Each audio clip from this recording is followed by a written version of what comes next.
ভাত দে হারামজাদা। কবি রফিক আজাদ। ভীষণ ক্ষুধার্ত আছি, উদারে শরীর বৃত্তে বেপে, অনুভূত হতে থাকে প্রতিপালে সর্বগ্রাসী ক্ষুধা।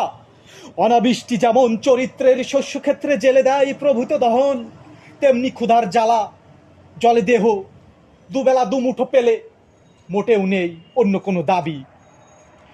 অনেকে অনেক কিছু চেয়েছে, নিয়েছে, সকলে চাই বাড়ি গাড়ি টাকা করি, কারোর বা খ্যাতির লোভ আছে, আমার সামান্য দাবি। পুড়ে যাচ্ছে পেটের প্রান্তর, ভাত চাই, এই চা সরাসরি, ঠান্ডা বা গরম, সরু বা দারুণ মোটা, রেশনের লাল চাল হলেও চলবে, কোনো ক্ষতি নেই। মাটির শানকি ভর্তি ভাত চাই, ভাত দুবেলা দুমুঠো পেলে ছেড়ে দেব অন্য সব দাবি।